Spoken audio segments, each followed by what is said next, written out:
Mars is the closest place that we can reach with robotic exploration that we think had a really good chance of having ancient life. The Perseverance rover will land at a location called Jezero Crater. Jezero Crater is a very interesting place. It's a crater that once held a lake. There are a lot of craters on the surface of Mars that could have once hosted ancient lakes, but not every crater that we think had a lake actually preserves evidence that that lake was there. It had an inflow channel and it had an outflow channel. That means it was filled. The crater was filled with water. In Jezero, we have probably one of the most beautifully preserved delta deposits on Mars in that crater. This is a wonderful place to live for microorganisms, and it is also a wonderful place for those microorganisms to be preserved so that we can find them now so many billions of years later. There is no other place on Mars that has the unique combination of a lake setting, a beautifully preserved delta, and the diverse mineralogy that we have in Jezero Crater. So it's truly a special landing site. The major goal of the Perseverance mission is to investigate astrobiology on Mars, and in particular, to address the question of whether life ever existed on Mars. The Perseverance rover starts with a design that's very similar to Curiosity, but we've added to it a whole new set of science instruments. And these science instruments were purposefully selected to help us in the search for biosignatures. We're going to be taking microphones with us. For the first time, we're going to have that human sense on another planet. Perseverance carries with her a grand experiment in spacefaring technology, a helicopter, the name of which is now Ingenuity. One of the major upgrades that Perseverance has from Curiosity is that it's able to self-drive for a distance of up to 200 meters per day. As the rover is driving, it's literally building the map of the road it's driving on Mars. Scientists for years have told us that to really unlock the secrets of Mars, we have to bring samples from Mars back to Earth. So what Mars 2020 is going to do is to drill samples, put them in small tubes. We're going to seal it in its own individual tube. We set them on the surface to provide a target for the second two missions, which hopefully will get in development in the next several years and could potentially get the samples back to Earth by 2031. Perseverance is a very, very profound first step in both our understanding of our place in the universe and a stepping stone towards human exploration on Mars.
Hi, I'm Dr. Ellen Stofan, also known as Dr. E.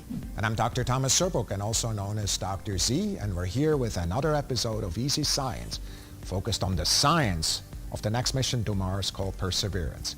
Before we get there, tell us about where we are. So we're at the Stephen F. Udvar-Hazy Center, which is one of our two National Air and Space Museums, but we're back behind the scenes of the museum, actually. This is what's called the Dulles Collection Center. It's where we store aircraft and spacecraft that we don't have room for out on the floor, partially because we're renovating our building on the National Mall, but it's also where we get new acquisitions. We come in, make sure they're in good condition. In the case of this guy, this is the testbed rover that was used for the Spirit and Opportunity rovers, so it's an exact copy. One of the things we're having to work on with our conservators is not to clean all the red dust off of it, because JPL had this operating in a testbed that exactly simulated the Martian surface. So that red dust on this is Earth dust, but it's history. What did we learn from Spirit and Opportunity that really set us up to do Perseverance? So with all of our orbiters and rovers that NASA as well as the international community has had at Mars, we've really been doing something that we like to call follow the water. And Spirit and Opportunity really laid the groundwork of understanding very early in Mars's history, Mars was wet. And you don't only want to know that Mars was wet. If you're thinking about could Mars have hosted life, you're also really asking questions about how long did the water stay? What kind of water? Was it very acidic? Was it very basic? Were the conditions conducive?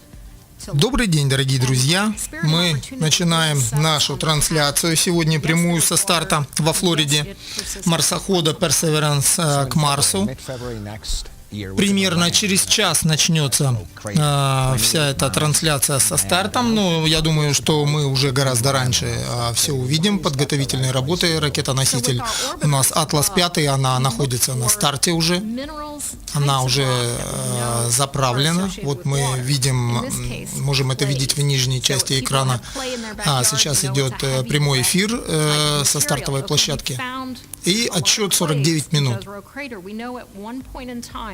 There was probably a river flowing into it, there were lake deposits, so we know it wasn't only just wet, but that water was there for a long period of time. So it's the perfect place to go to get to this next step of, okay, we know Mars was wet. Делитесь, пожалуйста, ссылкой на нашу трансляцию, ставьте лайки.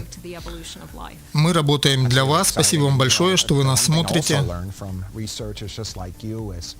When you land there, there's many different, what they call geological units, many different parts of the Mars history within driving distance, which really allows us to take samples of that Mars history and really bottle it up and bring it back to the best labs that we have available, which are the labs here on Earth. Each of those layers of rock in that crater are like pages in a history book, so each one preserves a specific amount of time, the type of rock, and the chemistry of those rocks really tells you what was Mars like at that exact point in time. So the Perseverance rover is going to have all kinds of instruments on it that are really going to be interrogating each of those rock layers and saying, what happened when? Here's a question we received from our audience. Will we have Mars weather data from Perseverance? Our Mars weather report isn't very interesting from just one source. Just one source, of course, she's talking about InSight. Right, inside, and we get a little bit of data from Curiosity. Now, Mars has a lot more simple weather than the Earth does, but just think if you only had weather data from Cleveland, Ohio, and nowhere else on the planet. When we're trying to understand weather, and then the next step of understanding climate, you really need to understand what's happening globally. This is really important because studying weather and climate on other planets, we turn around and use that information to help us improve weather and climate models here for our own planet. It really helps to have something to compare this planet to. So we're excited that Perseverance is going to have a state-of-the-art, sophisticated weather instrumentation measuring humidity, wind, temperature, pressure, all the kind of things we measure at a weather station here on Earth. So stay tuned and you'll start getting slightly better weather reports from Mars. That's really cool. Yeah, it's just this is just so many of the other instruments, an internationally built instrument. I think what we're often missing is we, of course, in the United States at NASA are fortunate to lead these missions, but we have a number of international contributions, including this one from Spain, amongst other countries that we're bringing there. Is there something about Perseverance that you think this is, I can't wait to find this out? The question whether or not there's extinct life or kind of microbial life even there now. For Coverage, we will hear Grammy Award winner Gregory Porter will talk live with Derek Muller of the YouTube channel Veritasium, along with the aerospace engineers, Друзья, мы тем временем переключились на прямую трансляцию НАСА. I love it. And we have teams from coast to coast, folks, helping us count down to Mars. We will go live to the Atlas Space Flight Operations Center, just a few miles away from us. And we'll go live to California to the Jet Propulsion Laboratory, where the Mars 2020 mission team is standing by to communicate with Perseverance after it gets to space. And of course, we are here to tell you what the Perseverance mission is all about. It's an exciting day for all of us here. So we want to walk you through what you will see next during the countdown and the rocket launch. So let's send it over to Joshua Santora and Mick Wiltman, who are with the ULA and Launch Services program teams. Gentlemen. Hey, good morning, Daryl. I'm Joshua Santora, and I am here at Atlas Space Flight Operations Center, joined by Mick Wiltman from NASA's Launch Services program. Mick, you excited to go to Mars? I am excited to go to Mars this morning, Josh. This is a great day. The sunrise out there looks awesome on this rocket, and ready for a great launch today. Thanks for having me on the show. Man, happy to have you along, providing a ton of good context as we go through. Before we dive into the story of Perseverance, we want to give you a preview of what's ahead today in the countdown. Things really got going this morning just after midnight, actually, and Atlas V is just about ready to fly. In a few more minutes, we're going to get the final check of the weather, and that weather report should be coming back really positive. It's been great all morning. We have the terminal count ahead after that.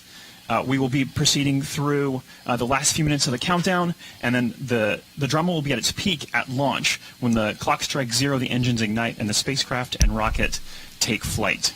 After successfully passing through Max Q just shy of 2 minutes into flight, вертикально это у нас проходит циклограмма. Nearly 2 more minutes and the payload fairing, what you might call the nose cone of the rocket that has been protecting Perseverance, will no longer be needed. It will split in 2 halves and fall away from the accelerating vehicle.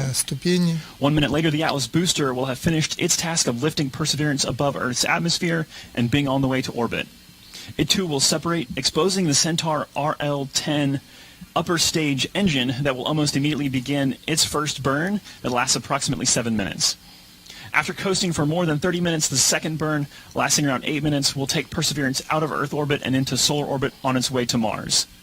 That sets up spacecraft separation and the final milestone we're hoping to hear this morning, the acquisition of signal. And I say hoping to intentionally because it's quite possible that Perseverance will be in perfect condition, but we won't make contact during the broadcast. So, lots more to come, lots ahead, but Daryl, we're going to throw it back over to you now to tell us more about this amazing mission. All right, thank you, Joshua and Mick. We've got a lot of really smart people and talented people that we're going to be talking to today, but let's begin with a scientist who's coming up in just a bit.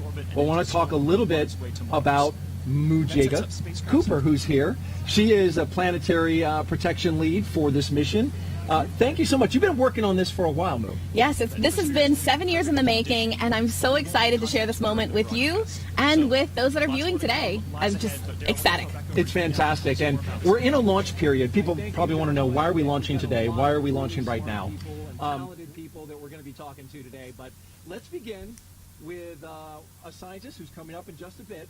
We'll want to talk a little bit about Mujega Cooper, who's here. She is a planetary protection lead for this mission. Thank you so much. You've been working on this for a while, Mo. Yes, this has been 7 years in the making, and I'm so excited to share this moment with you and with those that are viewing today. I'm just ecstatic. It's fantastic. And we're going to find it in the form of microscopic life. We're hoping. Ancient life. We're hoping. Well, if it's there, right? Yeah, don't know. Okay, well, that's why we're going. Yes. All right, thank you very much, Moo. And back here on Earth, our friends at Twitter are celebrating Mars 2020 in a very special way we want to let you know about. Check this out. If you tap the like icon on any tweet containing the hashtag countdown to Mars, you'll see an animation brighten up your screen. You can check it out. Also, the like button itself has a special little animation that you can see. Oh, right there in the corner. See that?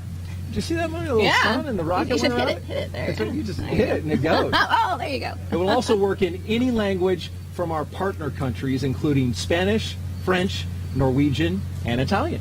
Wow, that is pretty incredible. That's pretty neat. Yeah. And despite the daunting challenges, NASA has a long history of missions to Mars, going all the way back to 1965 with the Mariner 4 spacecraft. Yeah, we've covered a lot of ground on Mars since then. So let's head out to California and join JPL's Raquel Villanueva.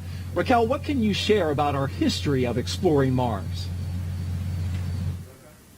Well, Daryl, in the past, we explored the red planet with orbiters and landers, but it was the ability to move around Mars with rovers that truly helped unlock its secrets. Today, I'm joined by Perseverance Deputy Project Manager Jennifer Trosper. She has worked on every single Mars rover mission for the past 3 decades. Now, Jennifer, how does today's launch fit into the history of exploring Mars? Well, we have always been interested in Mars because it's the thing that's most like Earth that we know of. And it's a little bit different today, and so understanding what happened to Mars will help us understand more about our solar system and also more about Earth. Now, as we said, Mars exploration started in 1965 with the Mariner spacecraft flying by Mars. And in 1975, we actually landed the Viking 1 lander on the surface of Mars. And then after that, we started sending orbiters with more sophisticated instruments. Those instruments would do global mapping. They'd find the minerals. They'd find the topography of Mars. They'd actually study the weather of Mars. But we found out that those orbiters needed partners. They needed partners to go down to the surface of Mars and explore like a geologist on Earth would, where he walks around and takes pictures and maybe she takes some measurements. That's what these rovers needed to do, and that's really what started the Mars rover program for us. Our very first rover we sent in 1997, it was a Sojourner rover. Sojourner weighed about 25 pounds and drove all of about 400 feet. But she really showed us what value a rover on Mars could have. And so then the Mars program started the Follow the Water theme to try to understand Mars better. And the first 2 rovers that were sent to Mars to follow the rover were Spirit and Opportunity. They landed on opposite sides of Mars in 2004, and they drove 30 miles combined. And they both found evidence that there had been water on Mars in the past. But we still weren't sure whether that water fostered an environment that was good for life. And so then we sent Curiosity in 2012. The first 2 rovers that were sent to Mars to follow the rover were Spirit and Opportunity. 2004, and they drove Mars. Could Mars have ever fostered life? Could life have ever grown on Mars? And within months of Curiosity landing on the surface, she actually found an ancient life. And so then we sent Curiosity in 2012. The Curiosity rover was big, it had a big robotic arm, it had a drill, it had a science lab in the front, and Curiosity was trying to understand the habitability of Mars. Could Mars have ever fostered life? Could life have ever grown on Mars? And within months of Curiosity landing on the surface, she actually found an ancient habitable environment on Mars. But we still don't know if life ever did form on Mars, and that's the goal of the Perseverance mission. Wow. Thanks, Jennifer. And now that we understand how each rover mission helps shape the other, let's get to know Perseverance.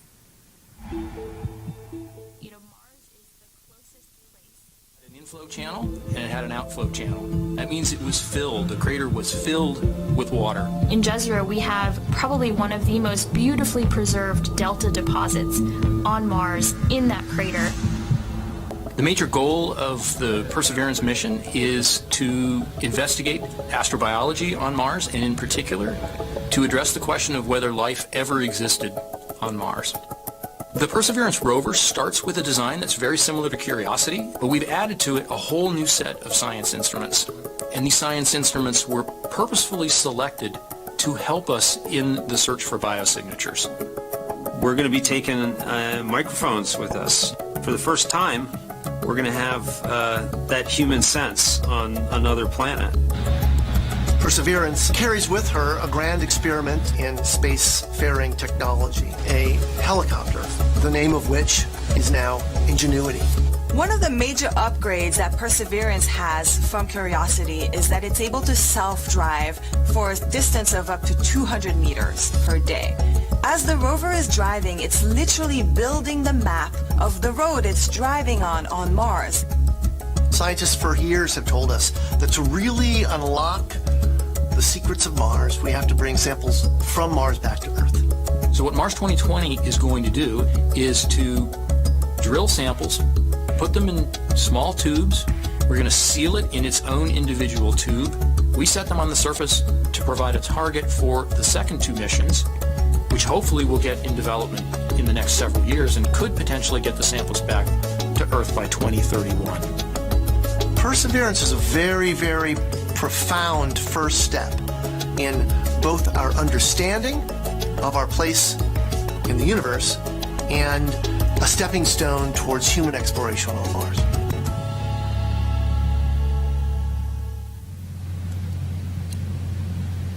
And a great breakdown of the rover there. Welcome back to the Kennedy Space Center in Florida, where our next Mars rover will be propelled into space by an Atlas V rocket. And the man who leads the company tasked with safely getting Perseverance off this planet is Tory Bruno. He is the CEO and president of United Launch Alliance. We appreciate you being here, Tory, this morning. Oh, happy to be here. How is the launch team doing? How are you doing? Well, the launch team is doing great. They've been on station for hours. They're calm. They're confident. They're going through the script. I'm a little nervous, but I always get nervous before all of my 400 launches so far. Wow. You get a little nervous. Why do you get nervous? Well, you know, a rocket is such an incredibly powerful and complex machine. Everything has to go right. Nothing can go wrong. And it's just, it never gets old. It's always the same. It's always exciting. Yes. And this is a particularly exciting mission. Talk a little bit about that. This is the largest and heaviest rover that we've ever sent to the red planet. So how did you configure your rocket to do this launch effectively? Yeah, this is our second most powerful Atlas, the 541. We call it the Dominator. It's got 4 giant SRBs, each putting out 350,000 pounds of thrust to augment the center core. And so it has got the power to get out there to Mars, as well as the precision. It's the most accurate rocket in the world, because when we let it go, it's got about 200 million miles to travel on that transfer orbit. And precision is key. That is right, yes. So the power source for the Mars rover is a contained radioactive battery. I've seen it up close, and we had to alter the way we behaved around that. Yes. How has that changed your team's efforts? Oh yes, the operations around that are completely different. Now, we have a lot of experience with these. We've flown all of America's RTGs, and we're the only provider that is certified to handle them. But, you know, it is still 11 pounds of plutonium, as you saw. Yeah. And in this particular case, the one very special thing was to install it in the VIF, where we would normally never breach the containment around the spacecraft, because it has to be clean and biological free. Right. But we created a portable clean room and brought this nuclear battery out and installed it in the machine while keeping everything perfect. Awesome. Can you explain what the VIF is, actually, before I let that go? Yeah, the VIF is the Vertical Integration Facility. So these rockets are so gigantic, we build them in a factory, but we can't assemble them there. Atlas and Perseverance are standing 20 stories proud right now on the pad. So they come to Canaveral in pieces on our rocket ship, and then we assemble them in the Vertical Integration Facility. And normally the last thing would be to bring an encapsulated, under the fairing, perfectly clean and prepared spacecraft and put it on top, which we did, but then we opened it to install the MMRTG battery. Yes. Now that came late in the process, and that was intentional. Yes. You mentioned there's a certification for who certifies the rocket? So NASA certifies the rocket, and then NASA and the Department of Energy certify a provider like us to handle a nuclear payload because of all these special requirements. Very good. You know, when you were preparing for this mission, you couldn't have imagined, a year ago that you would have a coronavirus pandemic wreaking havoc on this state. How did you handle that, and how did you overcome it? Yes, well, you know, the one big lesson learned here is you can't buy back time. So when this broke out, our response was early, it was aggressive, and fortunately it was effective. So we did all the things you might be familiar with. You know, we wipe down every surface every hour. We deep clean every evening. We are wearing PPE. We have our teams spread out. We actually change the flow of the work to keep our people safe, but to also keep these vitally important missions going. And of course, I can't say enough about our team. They're so disciplined and so courageous to persevere through all of this, and now to make our third launch under all of these mitigations. I'm just so proud of them. Well, Tori Bruno, CEO of United Launch Alliance, we appreciate you being here, sharing your knowledge with us. Good luck with the rocket launch today and enjoy it. Thank you very much. Go Thank Atlas, you. go Perseverance. All right. The countdown to Mars is well underway. Let's go to our launch commentator team for an update on the pre-launch efforts and a weather forecast. Joshua? Hey, thanks, Moo. Operations this morning have been really pretty quiet. Mick, can you tell us what's transpired to get the rocket to the point that it is today, right at this moment? Yeah, actually, Josh, it's great to have a quiet countdown this morning. That means really good things for us here in the ASOC. But the teams did come on station today about midnight. They got on station, started configuring the launch vehicle, getting it ready for fueling, as we've been listening to them fuel the first stage Atlas with LOX and the second stage Centaur upper stage with cryogenics. The team continues to do that. They've checked out the avionics, the electrical systems. They've also done a flight termination system check with the range. So all systems are looking nominal, and the team is now currently in their T-4 and holding and just assessing the telemetry and the launch vehicle as we get ready to lift off this morning. Yeah, and it is a programmed hold, so this is part of the plan. This is not anything going wrong. We do have a 2-hour window today, but everything is charging ahead towards that 7:50 a.m. Eastern liftoff time. We want to introduce you to a few of the teams involved this morning. We want to start with the U.S. Space Force. Flight termination system check with the range. So all systems are looking nominal, and the team is now currently in their T-4 and holding and just assessing the telemetry and the launch vehicle as we get ready to lift off this morning. Yeah, and it is a programmed hold, so this is part of the plan. This is not anything going wrong.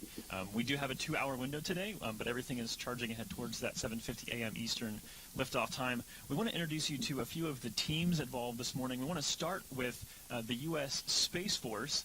They're responsible for the range operations and weather activities. So, Mick, tell me about the range really fast before we get this weather briefing in just a few seconds. Yes, the United States Space Force is responsible for public and personnel safety here at Cape Canaveral Air Force Station and Kennedy Space Center, where we're launching from. So a very important part of the mission today. They are one of 5 teams that are working with us to launch Mars Perseverance on its way this morning. And an important part of that, not only public safety, but is they also do weather for us to make sure that everything looks good. As we saw that sunrise this morning come up right behind, everything is looking good. So 29 минут у нас остается до старта.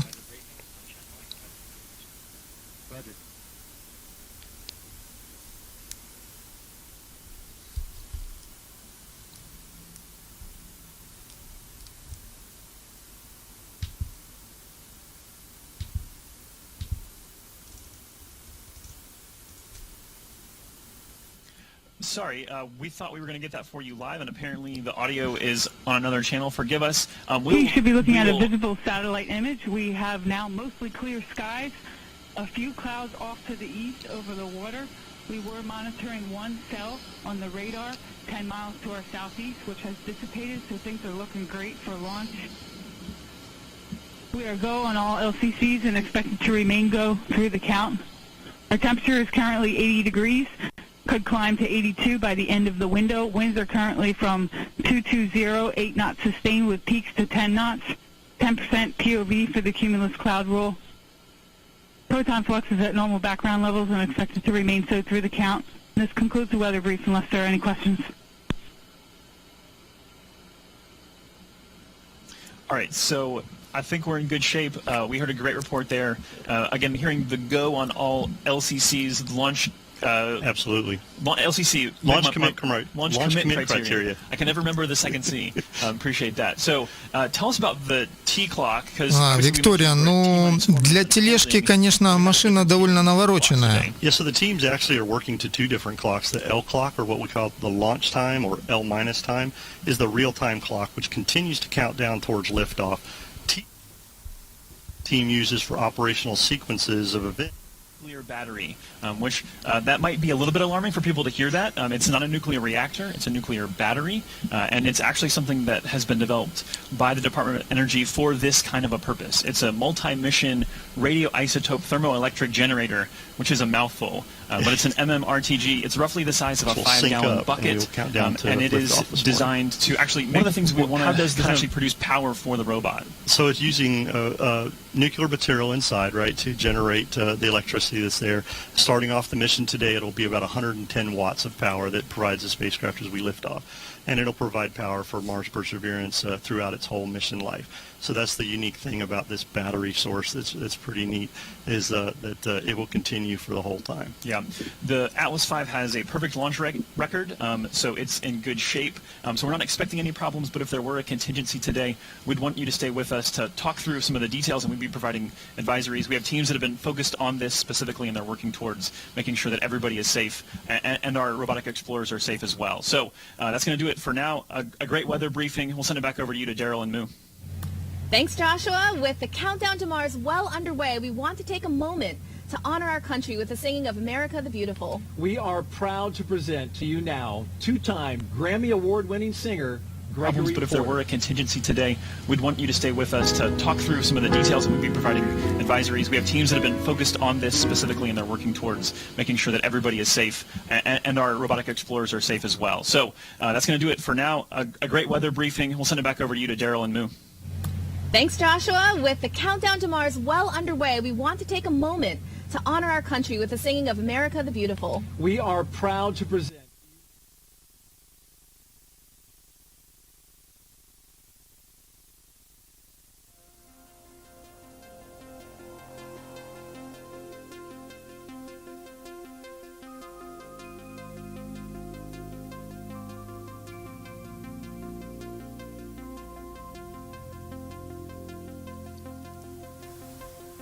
25 минут до старта.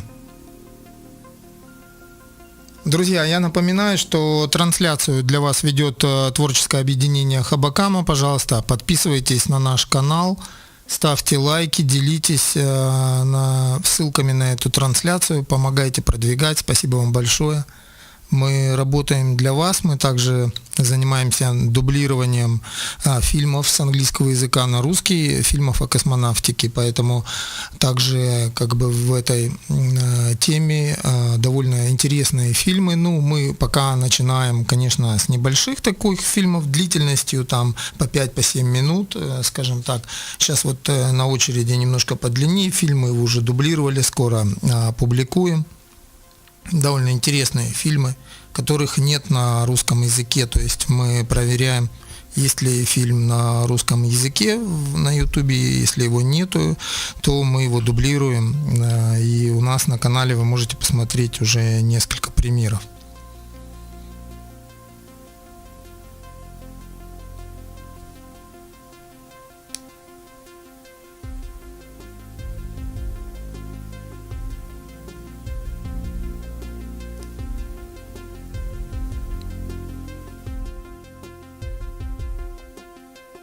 Voice of Grammy Award-winning singer Gregory Porter. That was outstanding. It was so emotional. Really great. If I could launch the rocket right now after that, see some rockets, red glare, that's perfect. Thank you very much, Mr. Porter. We appreciate that.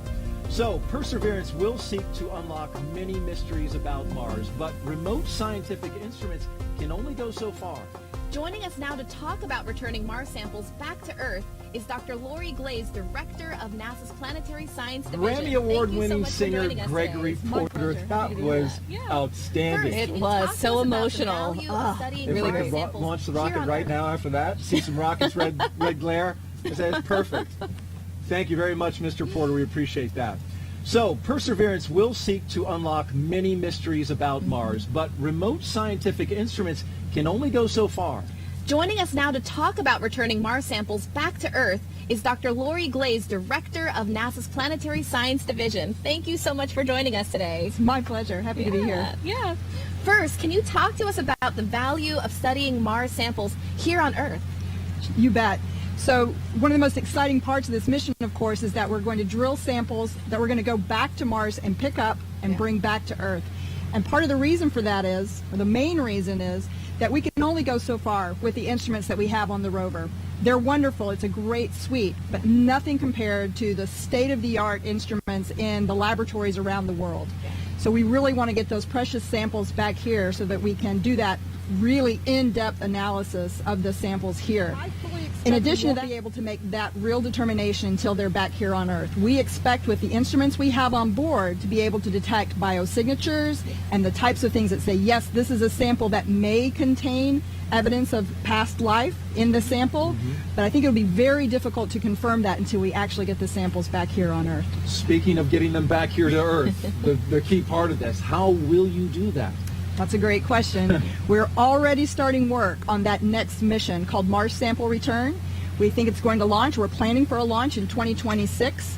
This is a really complex mission. It's going to require 2 launches from Earth and 1 launch from Mars in order to get those samples back here. Wow. We're working really closely with the European Space Agency, our core partners on this mission. So we'll have a launch from the U.S., which will launch a sample return lander that will land on the surface carrying a fetch rover that will go out and pick up the samples, bring them back, load them into a rocket, the Mars Ascent Vehicle, and launch them into orbit around Mars. At the same time, when we launched from Earth, the Europeans are also launching an orbiter from Earth that will be in orbit around Mars, and it will capture those samples with that orbiter. We're going to capture them, and then it will make its return trip back to Earth, release them, and they'll come down and land in the Utah desert, where we will then safely carry them and put them in the curation facility. Wow, what a process. Awesome. Yeah. That is so amazing. Thank you so much for joining us today. We appreciate your time.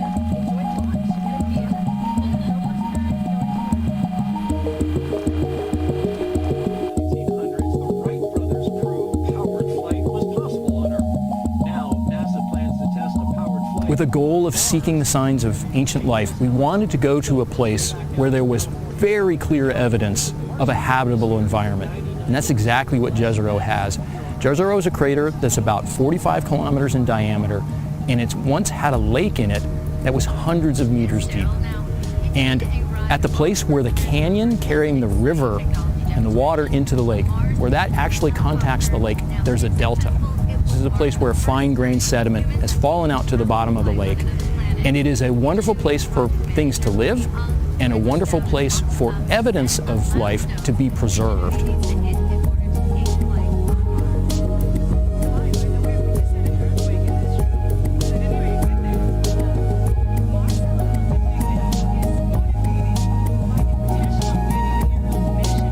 One of the other special things about Jezero is we can see from orbit and infrared data the mineralogy of this delta. We can tell that it's rich in clay, carbonate, and silica minerals. These are minerals that indicate neutral to До старта 19 минут. Good for life, hospitable for life. And carbonate and silica are also minerals that can entomb microorganisms and fossils over a long time. So this is a great place to explore ancient habitats. It's a great place to look for life.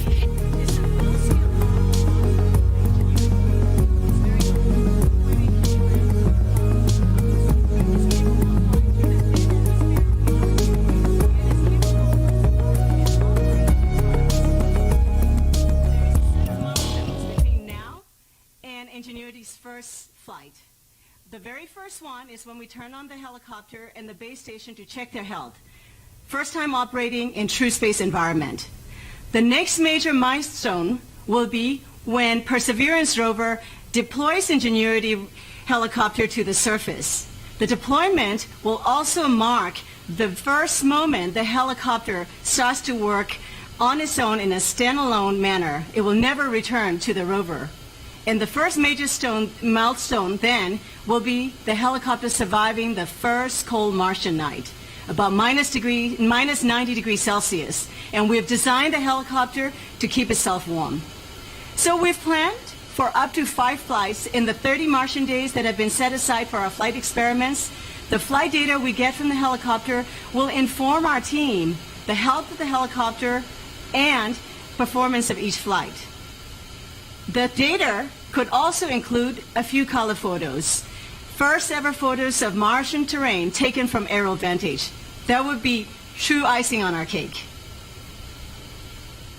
cake, Mimi. Thank you. And you're right, we did have a little bit of a shakeup, but everything seems to be okay right here so far. And we look forward to Ingenuity's first flight.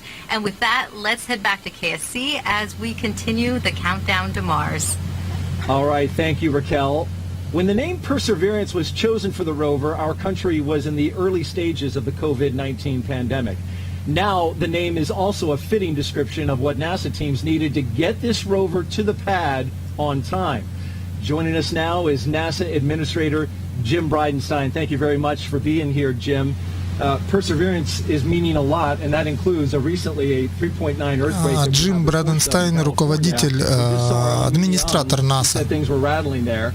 So we are persevering a lot. Good thing we're not launching from Vandenberg today. You're absolutely right about that. Things looking good here in Florida. I want to ask you, why did you choose to move NASA forward on this launch in the midst of a global pandemic? Oh, well, there's a number of reasons, but I think the biggest thing is, the public wants to see the United States of America and our international partners do stunning things. And we have a history of doing amazing things in the most challenging times. And this is no different. So look, here's the other challenging thing with Mars in general. We can only go to Mars once every 26 months when literally the planets are aligned. And if we miss this launch window, it would cost us $500 million to store this vehicle for the next 2 years. And so there's a lot of reasons to go forward. Some of it is financial. The NASA budget. And then the other big reason is Americans want to see us continue to do big things. I want to be really clear, though. We have made sure that all along this process, if somebody didn't feel comfortable working on this project, they had the option to not work on this project. And I will tell you, we didn't find that very often. Надежда, марсоход называется Perseverance. По-английски Perseverance в переводе на русский означает настойчивость. They come to work, they're going to be safer at work than they would be if they stayed at home. And of course the personal protective equipment, the social distancing, the changing of schedules in order to minimize people working on the vehicle at one time. All of these things were put into place as protective measures. But it is true, the name Perseverance, which was given to this robot by Alex Mather, who's a 7th grader in Virginia. This is all about perseverance. And going to Mars, as you said, going to Mars is all about persevering in general. Doing it now is more persevering than ever before. Real quick, we've got to launch a course, counting down. How are you feeling? Well, nervous as always. This is a lot of money at the top of a rocket, and of course not just the money, but the entire life's work of so many, thousands of people. So look, it's going to be a good day. We're knocking on wood.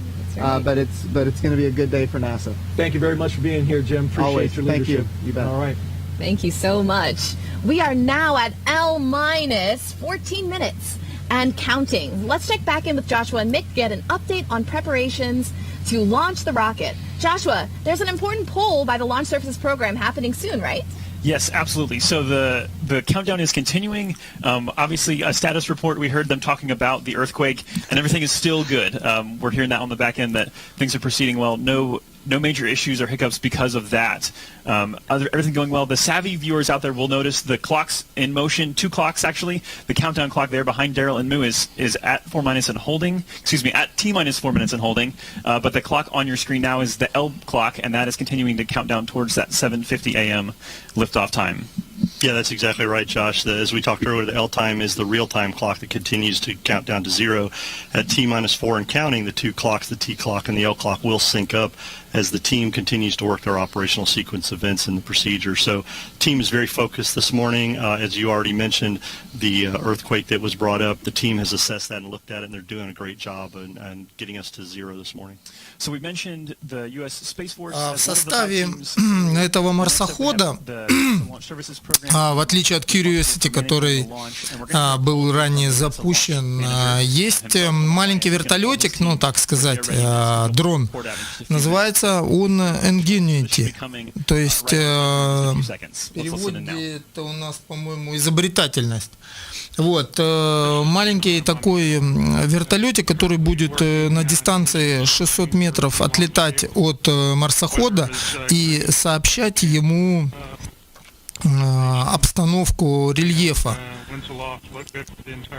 потому что до Марса 55 миллионов километров, соответственно, сигнал радиоволна со скоростью света идет длительное время, то есть если мы разделим, к примеру, вот возьмем калькулятор, да, и разделим 55 миллионов на 300 тысяч километров в секунду скорость света, у нас получается 183 секунды, то есть 3 минуты сигнал идет с Марса на Землю, из Земли на Марс. Поэтому если марсоход увидит перед собой какой-то каньон, обрыв, и сигнал придет на Землю, с Земли управлять нельзя. Системы должны быть кибернетические, они должны на месте принимать решения, поэтому марсоход будет сопровождаться этим дроном, который будет отлетать от него на небольшое расстояние, там несколько сот метров, и передавать ему реальную обстановку для мгновенного принятия решений прямо там, на месте. То есть это такая некая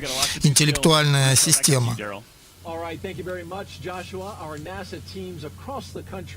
Overcame challenges caused by the COVID-19 outbreak, as you've heard so far, to get this Mars rover to the launch pad on time.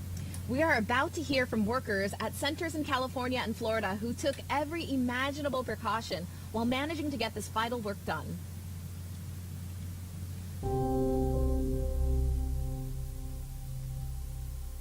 When I saw the country shutting down, I thought for sure. You won't be hearing it. Sorry, I'm waiting to hear. I'm talking. You're hearing me half talk to my producer, who's in my ear here.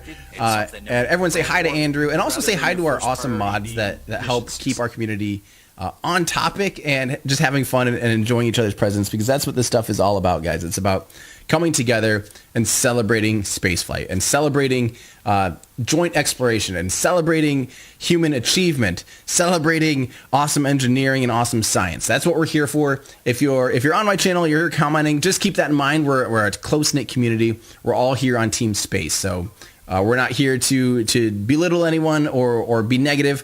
We're here to enjoy this awesome moment together, especially this one. This is a big one. This is probably, this summer of Mars is awesome. This will probably be one of the bigger things until we get going back to the moon here with the Artemis program will be also extremely, extremely exciting. That'll probably be that, and seeing Starship development are big ones that I'm looking forward to this year. Not this year. Starship this year, but Artemis program stuff really happening here for the next year. So Our relation with the spacecraft customer is incredibly important. So usually we're able to be here working beside them on their equipment and making sure that all of their needs are covered. Perseverance ядерная установка энергетическая, которая превращает термоядерную энергию тепловую в электрическую, и тем самым производится бортовое электропитание. It's got its own challenges. Our job is to go into the unknown. And this is just another example. У нас на обложке есть, я сейчас могу включить обложку, и вы увидите, как он выглядит. Маленький Ingenuity вот этот. I asked the team a couple months ago if they would like to do something to kind of symbolize and mark these challenges that we faced, and they designed something that we called a COVID-19 perseverance. Вот в нижнем правом углу он вертолетик этот, так называемый. Честно говоря, вот непонятно, да, почему была такая соосная схема применена, а не квадрокоптерная. Очевидно, это связано с атмосферой Марса, с особенностями, скажем так, атмосферы Марса. Pretty much everybody that I've talked to that's associated with the mission has said the same thing, which you could not have come up with a better name than Perseverance. We have persevered through this. Nobody's given up. We will get this mission done. We will get it done through the pandemic. I think it's a really important symbol of humanity, hopefully persevering through this great challenging time that we have right now. Сейчас это были все, кто принимали участие в его разработке и производстве. Кто-то основные направления отделов, которые he didn't know that we would be faced with a global pandemic. So we are glad to have him and his family here, along with the student who named the helicopter, to watch the launch in person. Their names are Alexander Mather and Vaniza Rupani, and they are watching from the 5th floor balcony of our engineering building, just a stone's throw away from the countdown clock. Look at that, there they are, looking cool. Alexander Mather, who goes to Lake Braddock Secondary School. Название Perseverance тоже было выбрано одним из учеников американской школы. В НАСА провели конкурс, там, по-моему, 17 тысяч было заявок отправлено, простите, и выбрали вот это вот название Perseverance. И одному из школьников, который победил в этом конкурсе, было дано такое право придумать название для этого марсохода, и он предложил вот это название Perseverance, то есть настойчивость. It will be about an hour before Mars Perseverance separates from the second stage. When that happens, the rover will then be on its way to Mars. So hang in there. Yeah, don't go away, as we will walk you through the flight around the Earth, and we'll talk live with the astronaut Zena Cardman about our human exploration ambitions and NASA's Associate Administrator of Science, Dr. Thomas Zerbuchen. It's going to be great, folks, so stick around. It's L-6 minutes and 26 seconds now. And time to focus our attention on the launch operation. Да, вот он говорит, 6 минут осталось до старта. So let's send it back out to Mick Woltman and Joshua Santori. Gentlemen. Thank you. I want to let you listen into the remainder of this poll in motion. Let's go to that now. Range coordinator. Clear to proceed. Launch director. LD is go, and you have permission to launch. Proceeding with the count. Так, но сейчас пойдет проверка всех систем заключительная.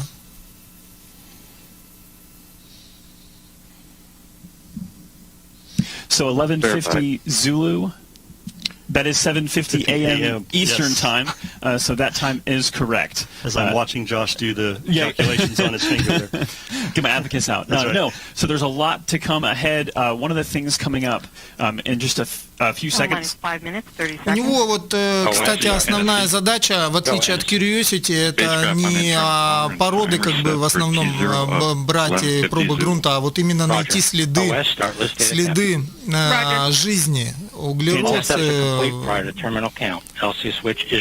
метан, то есть awesome. So things are really starting to pick up here. You're going to hear more and more chatter on those nets there. That call was to say that Perseverance is powered and ready to go, which is a phenomenal call. Yeah, a couple things happened during that time, right? Is launch conductor, ULA's launch conductor Scott Barney pulled the whole ULA team.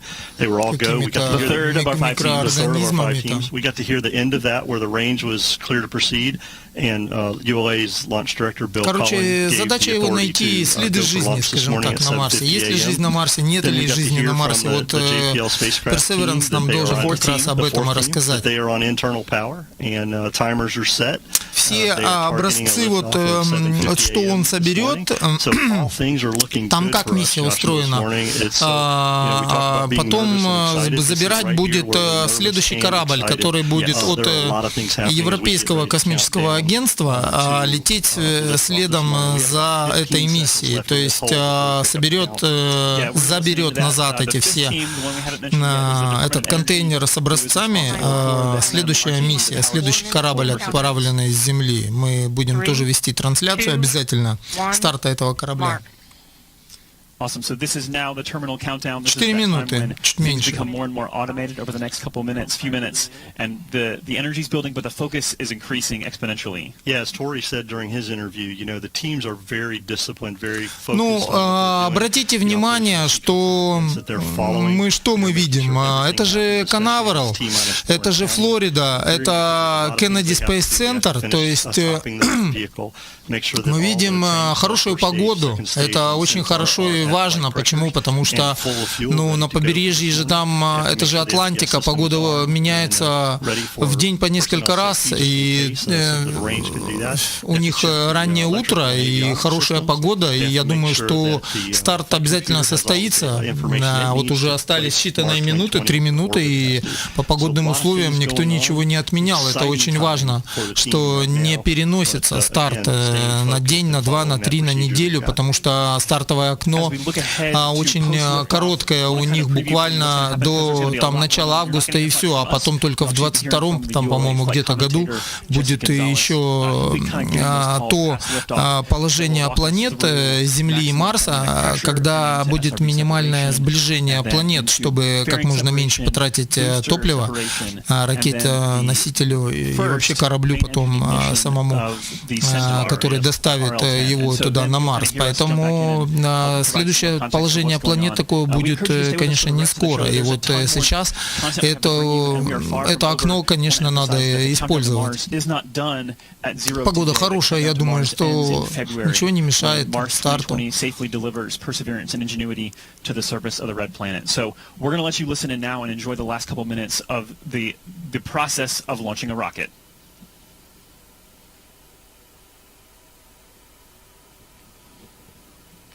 One minute 59. Vehicle internal. 1 minute 55. Робот-марсоход работает, у него встроенный собственный термоядерный источник электроэнергии. Вот я об этом говорил, да, у него термоядерная энергия выделяет тепло, которое преобразуется в электроэнергию, поэтому энергетика у него очень серьезная, он там работает на собственном термоядерном источнике питания. Следующий корабль заберет образцы грунта, потому что то, что образцы породы, то, что он соберет, потому что он будет доставлен, как и все предыдущие миссии, только на поверхность Марса. Сам он назад никак не вернется ни на околомарсовую орбиту, и тем более с Марса до Земли. Так, ну вот 1 минута. Я думаю, что комментарии тут излишни. Я замолкаю, и мы все смотрим на последнюю минуту, как у нас произойдет старт. There you see on your screen a beautiful shot. The skies look great. There is little wind happening. You'd be able to see more of the venting. If there were wind, the trail of that venting. So we're ready to go. And actually, that's an important point. The reason we don't see that venting is the vent valves have been locked up to put flight pressure into the tanks. And as we just heard, they're stable at step 3, which means the tanks are ready to go. And here at about 5 seconds, we will hear the team ECS reduced for launch. Give their final go. 25 seconds. Status check. Go Atlas. Go Centaur. Go Mars 2020. There we go. We are ready to go lift off this morning, Joshua.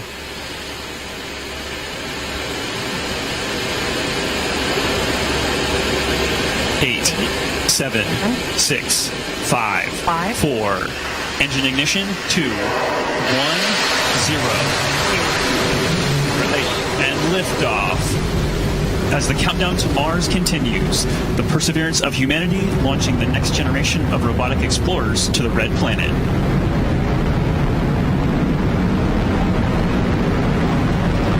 And Atlas TU has gone to closed loop control.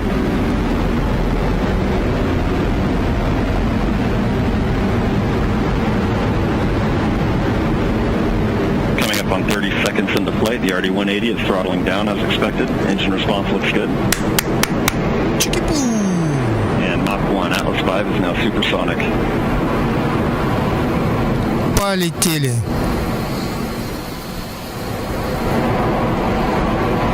And passing 45 seconds into flight, vehicle is now passing through max Q, maximum dynamic pressure. Так, сейчас он нам сказал о том, что ракета-носитель проходит Max-Q, это звуковой барьер, преодолевает скорость. And passing 1 minute into flight, the RD-180 is throttling back up as expected. Engine response looks good. At this time in flight, the SRB chamber pressures remain nominal. The RD-180 pump speed and fuel injector pressures are responding well to demands on the engine. Standing by for SRB burnout shortly.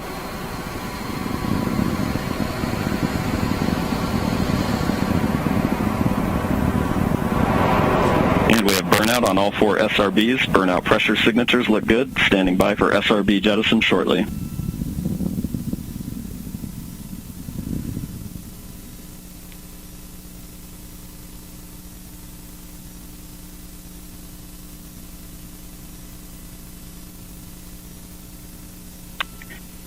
And we have a good indication of SRB jettison of all 4 SRBs. And the vehicle has gone to closed-loop guidance. Vehicle body rates are responding nominally at this time. Так, вот, по-моему, произошло отделение ускорителей.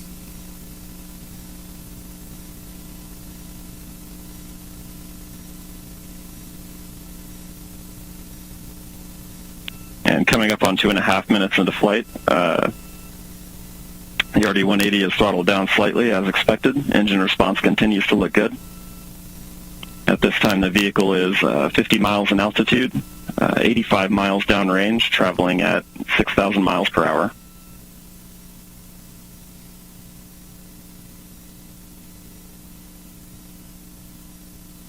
And the Centaur reaction control system is now pressurizing to flight levels.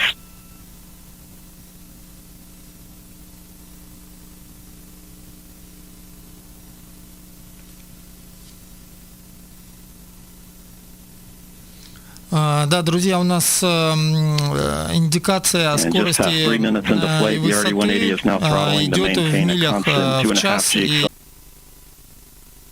And the RD-180 is throttling back up to attain a 4.6G acceleration. Engine response continues to look good.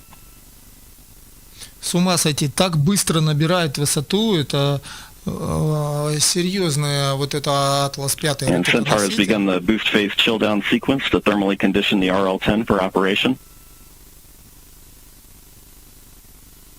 Standing by for BECO shortly. 300 миль высота, это у нас, это уже BECO высота МКС. Он уже выше МКС. And we have BECO, booster engine cutoff, standing by for stage separation.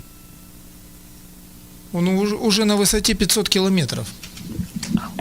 And we have good indication of Atlas Centaur separation. Отделение первой ступени, сейчас вторая ступень заработает. So there you're seeing live footage. And we have the Mach rocket. 1. RL-10 operating parameters look good. Chamber pressures are stable.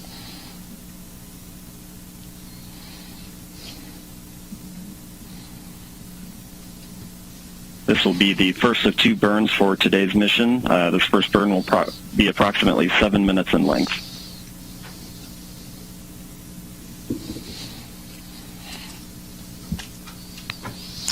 So Mick, that's pretty exceptional footage there. That's live video. We will see that switch over shortly into an animation that kind of helps let us know what's happening with the rocket. But right there, a beautiful liftoff. Fun to feel that rumble in the building here as we proceed towards orbit and then towards Mars destination. Yeah, absolutely. It was great watching an on-time liftoff of the Atlas V with that little over 2 million. Так, ну высота 620 километров где-то примерно. The tower in roughly 5 seconds. Josh, you and I worked the InSight mission, and if you recall, that mission on the West Coast took about 17 seconds to get past tower. So with those 4 solids today, this thing really got out of here and on its way. And it's, as we hear from Jesse, everything's looking nominal. Я еще не видел, чтобы с такой скоростью ракета-носитель набирала высоту. Это просто бомба какая-то.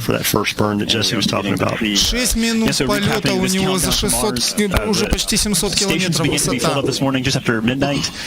Preparations, fuelings, powering up all the way through that liftoff that happened. I think, Mick, it wasn't precisely on time. I think you said it was like 10 milliseconds early. So it's pretty much dead on. Yeah, dead on. This team does a great job. As I said, they're very focused, very disciplined. As Tori also said, courageous. They have done a lot of work to get us to this point today through this pandemic, changed how they did some of their work, made adjustments as needed, a lot of cleaning, a lot of things, a lot of wearing their face masks, doing all kinds of things. And so this is an exciting time not only for the JPL team in Mars 2020, but everybody that's worked this mission and for the country and the agency. So this is exciting to see. We still have a long way to go, Joshua. Yes. Before spacecraft separation. Yeah, we had a really quiet countdown today, which is phenomenal, that we got off the ground on time, and we are proceeding now that we are in the middle of the first burn. It's tough to make out, but that engine is lit and it's firing, so we are in motion. There you go. There's that animation we talked about. The telemetry there as we switch to a teacher's compatible data format. TDRS. Overall telemetry quality is very good. The space tracking system. So there you go. This is not an actual video, but this is an animation that's driven by real data. So although we're not actually seeing the engine on screen right now, we can see that the engine is lit, and that is driven by the data that says that the engine is truly lit, and we're in this burn. Yeah, the launch vehicle continues to send telemetry to the launch team via the TDRS network, as you mentioned, and that allows them to continue to watch what's going on and make sure all their sequence of events meet their timeline. We continue on a nominal flight this morning. This first burn, as we heard earlier, will be about 6 minutes. This will get us into that park orbit around Earth, allow us to get on our way, and then get into that approximately 30-minute coast period that we're going to have. 8 minutes into flight, beginning to see the Centaur PU system balance out mass errors, seeing very stable body rates in the Centaur. So we've mentioned 5 teams at play, and although if you were watching, hopefully you got a chance to see this in person, if not on camera, it's easy to kind of say, oh, it's over, like job done, but all 5 of these teams still very much engaged, still very much focused, because there's a lot of work ahead as we proceed through this first burn, and then a coast phase, like you mentioned, Mick, and then a second burn, and then spacecraft separation and the acquisition of signal from Mars 2020. So a lot more coming up here. Mick, I know for Launch Services Program, you guys manage the launch. So what does that mean? I mean, this is you guys' work in action right now. By the way, that's the 5th team that we didn't get to mention. We talked about JPL, we talked about DOE, we talked about United States Space Force, and United Launch Alliance. LSP, we are like the brokers. Да, тут речь, видимо, шла о морских милях, потому что distance range был ниже указан в километрах. Там просто слово приписки к КМ не было километров, просто distance range и цифра, если мы ее поделим там 848 на 470, у нас получалось ровно 1,8. Морская миля, то есть. 20 mission that was needed for performance, right? As you and I have talked over the last several days, Josh, one of the things that was important for us to look at was that performance, to be able to get Mars 2020 onto that transfer orbit into solar orbit to intercept Mars in 7 months. It's kind of analogous to a football game, right? With a quarterback trying to throw a pass downfield. You need a quarterback with a lot of performance who can get that ball down there where it needs to be, and so the receiver can intercept that. In our case, 7 months later. There you go. Yeah, it's the longest football pass ever. The Earth is the quarterback, the Atlas is the quarterback's arm, Perseverance is the football, and Mars is the receiver. Так, ну, в принципе, что можно сказать? Основные этапы старта и вывода на околоземную орбиту выполнены, то есть космический аппарат удачно выведен на околоземную орбиту. Теперь его ожидает ускорение и выход на уже гиперболическую, не замкнутую вокруг Земли орбиту и уже движение в сторону Марса. То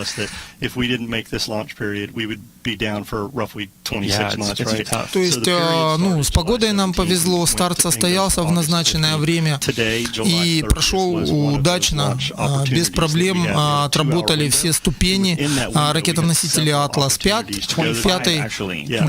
и вывела космический аппарат на околоземную орбиту. То есть, ну, как бы все нормально, это самое главное. То есть старт в намеченное время состоялся. To pick out those target sets and figure out where we needed to be. So they've done a great job, and we'll see how this mission continues. So, Mick, tell us about the 2 burns required here, and we're actually coming up on the end of the first one.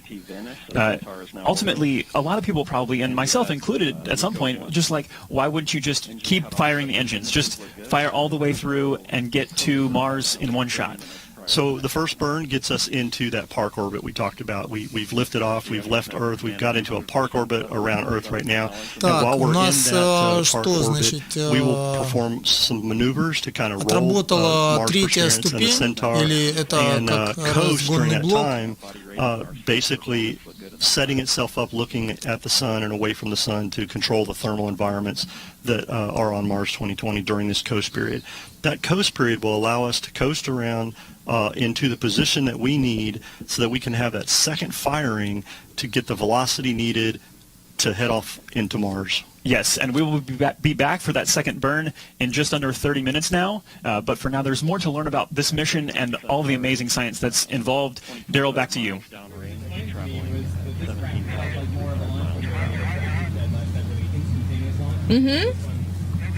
Great job. Outside now.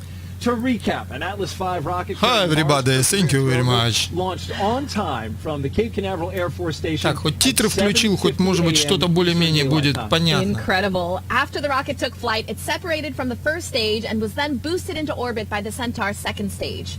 Perseverance is now preparing for a second burn that will put it on the trajectory toward Mars. That's just incredible to say. It gives me goosebumps. It really is, and we're so excited about that as well. And while we wait for that second burn, hang in there with us because we got a lot of exciting coverage to go.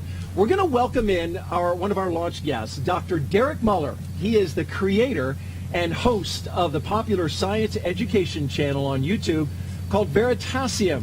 He also holds a doctorate in physics education, so he's really smart. And that's why you saw us kind of having some fun, because Derek was here on set. We're just having a good time talking about this launch, which I got to start off with that, Derek. Your first time seeing a launch in person, what'd you think? I mean, what can you say? That I have nothing to compare it to, but it was awesome, something I will never forget, and I definitely want to be invited back. So if you guys can make that happen, I mean, just so amazing. You do a great job explaining physics. What did it feel like? Kind of walk me through as you were watching and experiencing it. Well, it's like all the physics goes out the window a little bit. It's a very visceral moment between Над нашими ведущими какие-то вертолеты летают, мы там слышим. Amazing, all the the engineering that goes into making something that's that powerful and yet that controlled. And to witness that is phenomenal. And then to feel the rumble of all that sound as it hits you, I found it an incredibly emotional experience. It's almost unbelievable to see it taking off. It's very surreal, that's for sure. Nice. What excites you the most about the Perseverance rover? Well, the Perseverance rover is going to do a lot of great science. So I'm excited, for example, that it's going to cache samples that we're going to bring back. Super excited that we're actually going to have samples from Mars in our hands, and I think that may clinch whether we can see that life is actually there.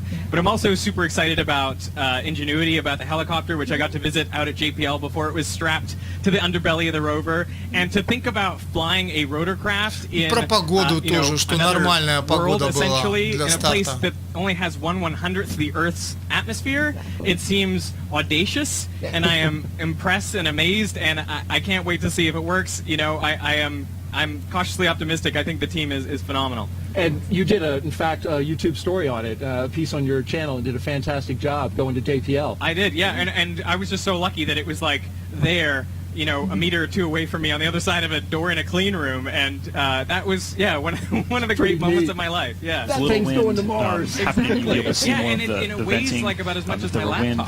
And you think about, здесь у нас есть возможность, я думаю, посмотреть повторно. Fly all by itself, because of course we can't control it. Given the we just heard, they're stable at step 3, which means the tanks are ready to go. Сам старт. 5 seconds, we will hear the team. Записи. То есть сейчас у нас идет запись. Go Atlas. Go Centaur. Go Mars 2020. There we go. We are ready to go lift off this morning, Joshua.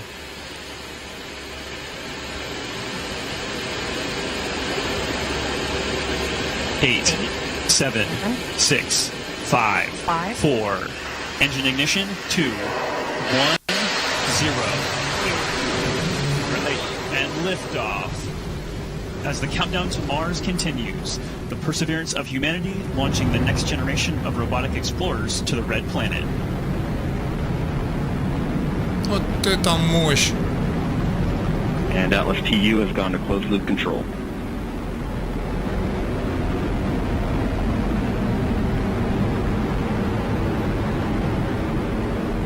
Coming up on 30 seconds into flight, the RD-180 is да, Василий, правильно, он выходит на околоземную орбиту и в назначенной точке включает ускорение и выходит уже с параболической на гиперболическую незамкнутую орбиту и вперед уже от планеты. Через точку либрации, там уже где-то ближе к Марсу, проходит обязательно.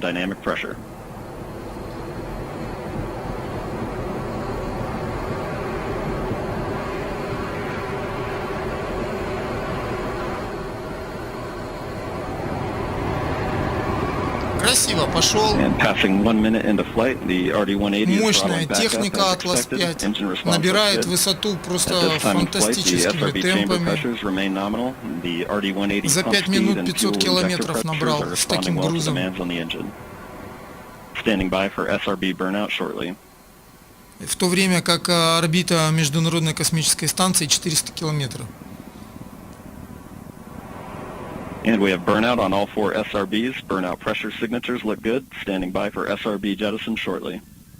Вот интересно, на какой части Земли находилась Международная космическая станция, видели ли они этот запуск? Ну, конечно, были предупреждены, не знаю, видели, нет.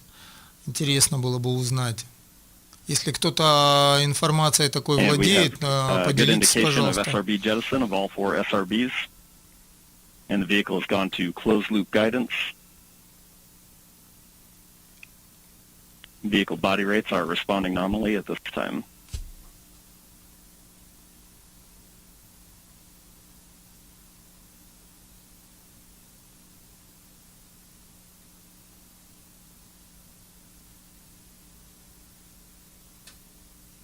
And coming up on 2.5 minutes into flight, the RD-180 is throttled down slightly as expected. Engine response continues to look good.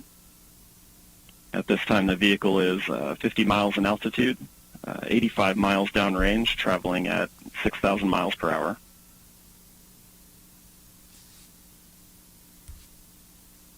Before we get to that, let's learn more about the And the science. Centaur reaction control system is now pressurizing to flight levels. All right, thanks, Raquel. And as you mentioned, there are numerous scientific studies and technology demonstrations on Perseverance. Some of these are directly preparing us to one day send humans to Mars. One in particular is called MOXIE.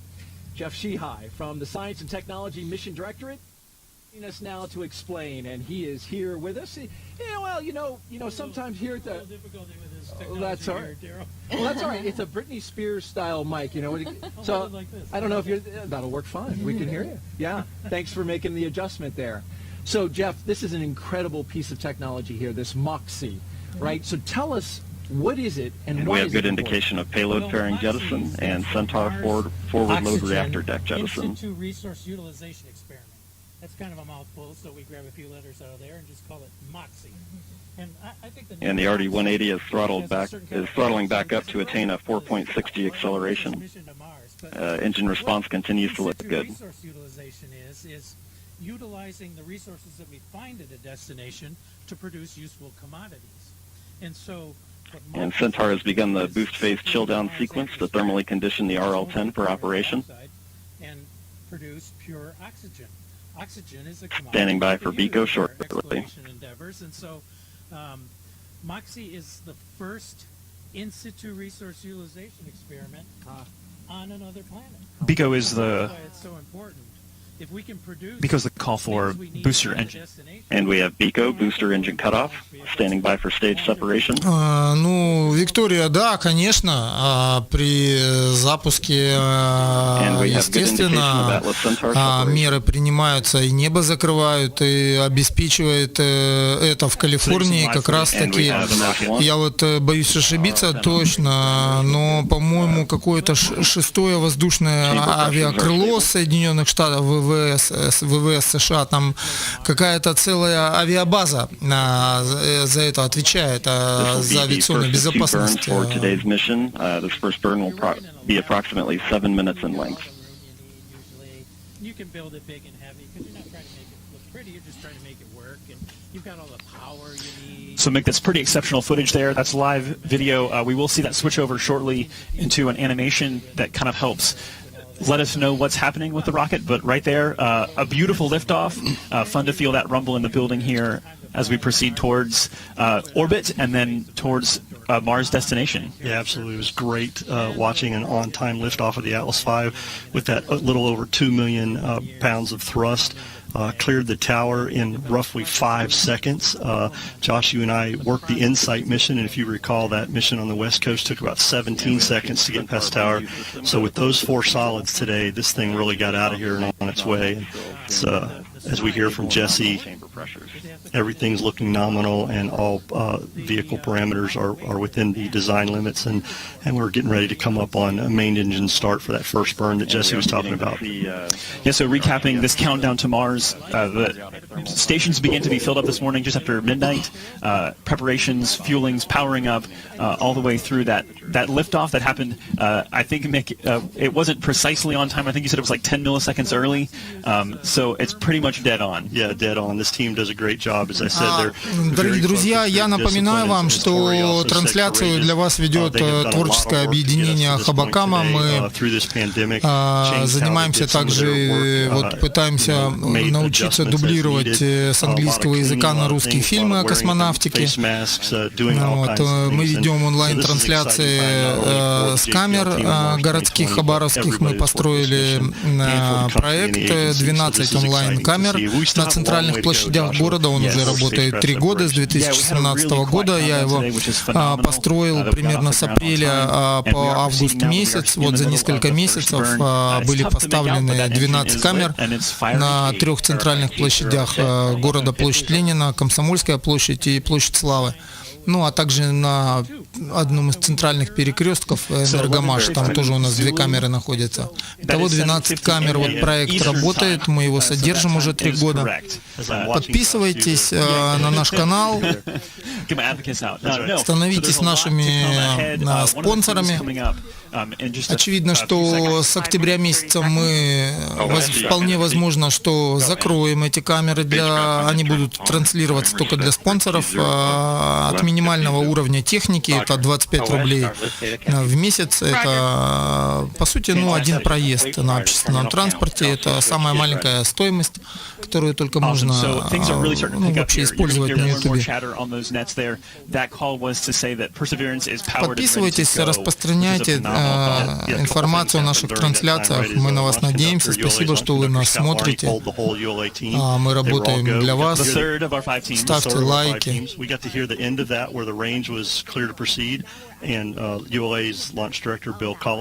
Это поможет нам, это нас мотивирует работать, и спонсорская помощь, которая будет направлена, как и сказано в нашем ролике, мы намерены поставить еще и поворотные камеры с зумом, мы намерены привлечь переводчиков к дублированию фильмов, а также использовать финансирование для выезда со студентами на ближайший к нам космодром Восточный, для того, чтобы не только с экскурсиями, но и на старты, выезды для того, чтобы посмотреть старты вживую, студентам показать, провести оттуда прямые трансляции. То есть мы сейчас с Роскосмосом согласуем детали.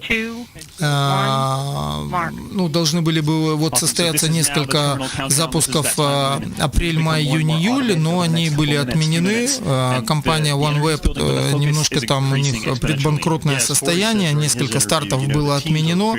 Дмитрий Рогозин по этому поводу выступал, что делал заявление о том, что на космодроме Восточный, согласно контракта, уже была собрана часть ракетоносителей под эти старты, модулей, элементов всевозможных, но старты были перенесены. Они должны состояться зимой. Сначала их отменили, но потом мы в расписании видим, что они появились в зимнее время, зимние месяцы. Будем надеяться, что эти старты состоятся, и у нас еще будет время все согласовать, чтобы выехать туда. И нам необходимо нашу прямопередающую технику согласовать, чтобы нам ее с собой туда в запретную зону провести и вести с нее трансляцию, чтобы эта техника была исследована там на предмет радиочастотной совместимости с штатными приемо-радиопередающими разными устройствами, которые применяются на космодроме, в том числе и с устройствами телеметрии, которые работают на ракетоносителе при старте ракеты. много информации передается на Землю. Все это, естественно, передается беспроводным радиоспособом, поэтому аппаратура использует радиочастотный спектр, соответственно, наша аппаратура должна иметь совместимость. Это все нужно проверить, на это все нужно огромное количество времени, оформить документов, поэтому у нас вот это все как бы сейчас в стадии оформления. Поэтому спонсорская помощь, конечно, нам нужна для всех этих наших задач, которые мы перед собой поставили. Вот. Основная цель которых — это популяризация космонавтики в ракурсе привлечения инженеров, студентов к инженерным специальностям, чтобы студенты становились инженерами и шли работать в космическую отрасль. They're getting ready to turn the vehicle over to auto sequence at T-minus 31 seconds. So that's a big thing. Perseverance to Jezero Crater, and why we think that Jezero Crater is an ideal place to begin a Mars sample return campaign. At Jezero, we think that Perseverance can assemble a diverse set of samples that will help us resolve some of the most important questions about life beyond Earth and the evolution of planets over time. At Jezero, we know without a doubt that there was an ancient lake and river delta. Ну, конечно, будет так долго лететь, 8 месяцев, 55 миллионов километров. And we know that that lake filled up with water and then overflowed. Life as we know it requires water to survive and thrive. Друзья, вопрос в чат на засыпку. В какую сторону от планеты Земля находится Марс? At Jezero, we also have one of the best В сторону Солнца или от Солнца? On the surface of Mars, and deltas in lake settings are ideal for supporting life. And the rocks that Perseverance will explore can tell us more about the possibility for past life on Mars. The rocks at Jezero Crater are also some of the oldest on Mars, between 3.5 and 4 billion years old. And that's the same interval of time when life was developing here on Earth. So by exploring the rocks in Jezero with Perseverance, we have the opportunity to explore more about the development of life in the solar system and can answer some of the major questions we have about that fundamental question. Back to you, Raquel. Great. Thank you so much, Katie. And with that, let's head back to Kennedy Space Center. Daryl? Much, Raquel. We are back here at the Kennedy Space Center. Так, ну вот здесь мы видим натурную модель Perseverance в масштабе 1 к 1. А вполне возможно, что даже это концепт, это может быть даже прототип. From top to bottom, what we're working here. At the top, you've got the mass cam, which is pretty tall, right? It is very it's tall. towering over your head. It is on a stage, but what does it do? Yeah, so it has a lot of fun components. Some of them are the Mastcam Z. Z stands for zoom, so you see those two stereo Ой, Infinity под ним. Also, that eyeball, what looks like an eye, is actually a laser. It shoots at the rocks. A laser. Lasers. And then depending on the signature that comes back, the spectrometer reads it and tells you what the geology is. And that's fantastic. Yeah. Some of the real exciting science, though, is happening right here on this part. This is the articulating arm that comes out, right, and then goes down onto the planet and starts drilling. Exactly. What all is here that's going to help us understand more about the geology of Mars, the climate, and whether or not there was life? Yeah, there's of course Pixel and Sherlock, the really amazing instruments that are going to tell us about the biosignatures. But in the middle, there is the coring drill. Смотрите, значит, от Солнца у нас идут планеты следующие. Ну, сначала самая маленькая, это Меркурий, она кусок камня раскаленный. Ну вот, потом идет Венера. Потом идет Венера. Потом идет планета Земля наша. Потом идет планета Марс. Марс в другую сторону от Солнца. То есть, если лететь на Венеру, то лететь в сторону Солнца. Если лететь на Марс, то, конечно, лететь от Солнца туда дальше, от Земли и в сторону Юпитера туда. И, соответственно, конечно, из-за эллиптических орбит, кольцевых вот таких вот, конечно, это расстояние не по прямой, а даже полет от Земли до Луны, он выглядит орбитально каким образом? То есть аппарат стартует, выходит на круговую орбиту Земли, потом на эллиптическую, потом на параболическую, потом перигеи и апогеи увеличиваются, и в конце концов орбита становится гиперболическая, уже не замкнутая, и вот таким вот петлеобразным движением через точку либрации, а точка либрации — это точка, в которой уравновешены все силы тяготения между Луной и Землей, это точка ближе к Луне, соответственно, так как Луна меньше, Земля больше притягивает, а Луна меньше притягивает, соответственно, эта точка ближе к Луне, проходит через точку либрации и после этого выходит на окололунную орбиту, сначала также параболическую, эллиптическую, круговую, и таким образом космический аппарат может стать спутником Луны. Точно так же и к Марсу, только более длинные все эти кольца и эллипсы.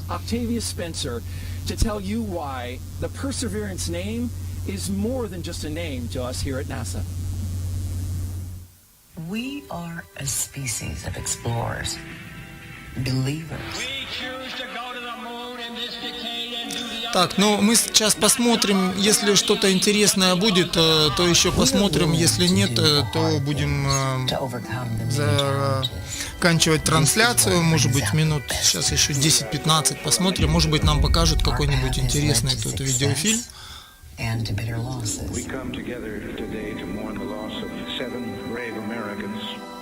Yet, even when faced with tragedy and setbacks, we persevere. Сейчас у американцев полным ходом идет программа освоения Луны, то есть они готовят на СЛС вот этот мощный комплекс стартовый Space Launch System, про который мы фильм дублировали. Кстати, я могу его включить.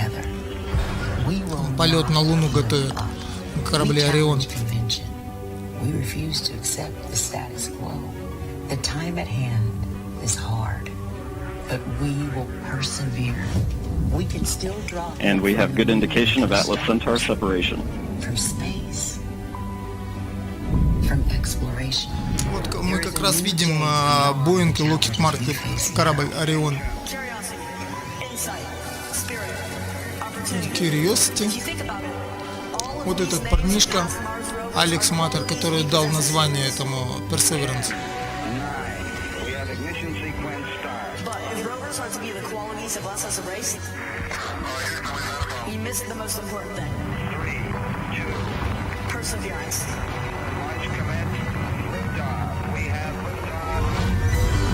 We are a species of explorers.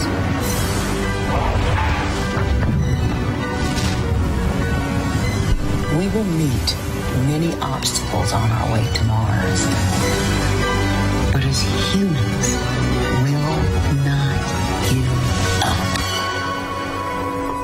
We will always persevere.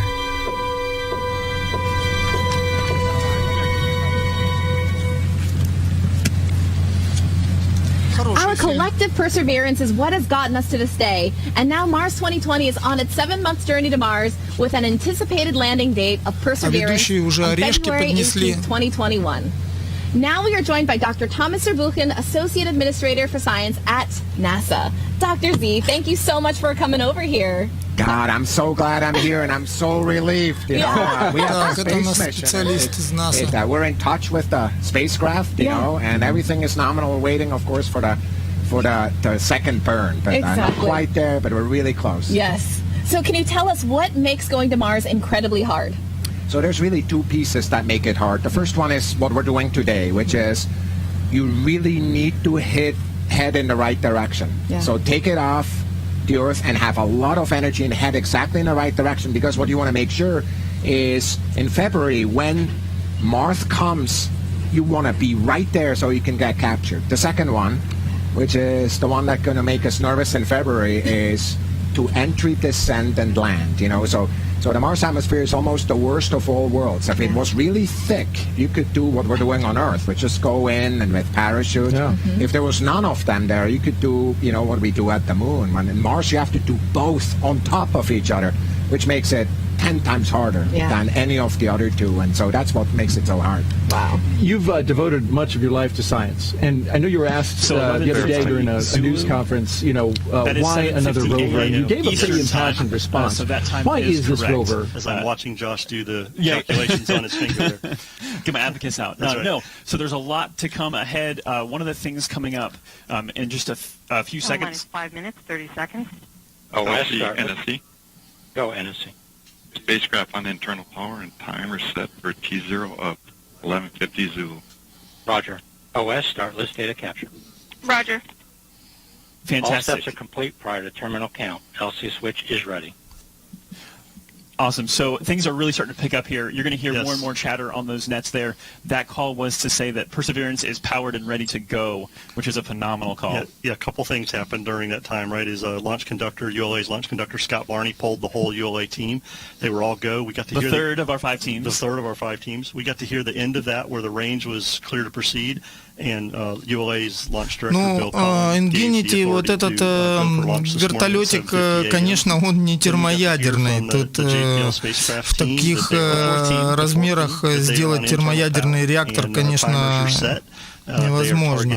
А там, очевидно, полимерные батареи какие-то работают. Может быть, что там, как сделано, не знаю. Надо изучать, смотреть на него.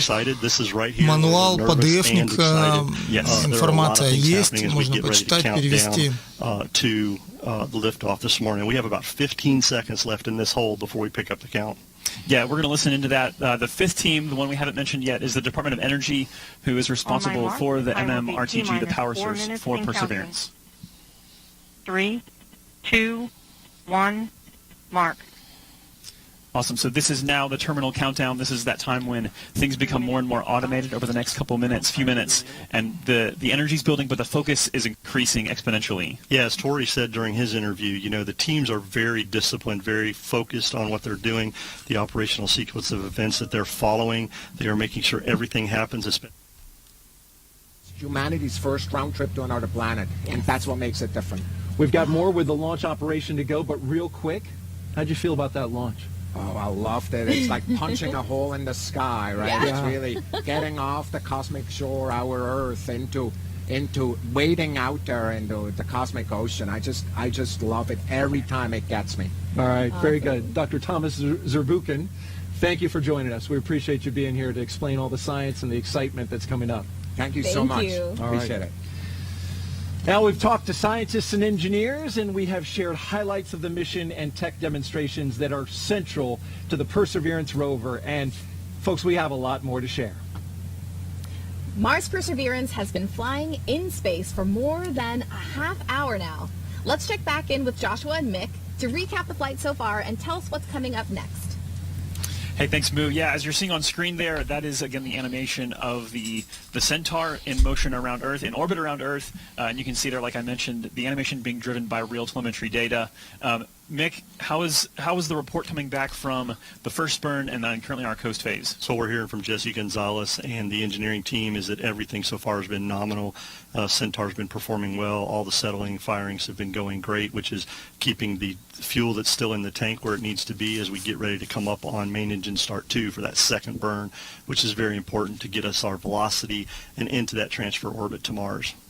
Yeah, so that will be up in just a few minutes, but I think we're going to actually send you back out to our main desk to hear... Oh, so, sorry. I'm being held. We're going to hang out here. So coming up, so talk about C3, Mick. This is something that we talked about having to do with the energy to leave Earth and go somewhere else. We're talking about having to get to speeds over 25,000 miles per hour. That's Earth's escape velocity.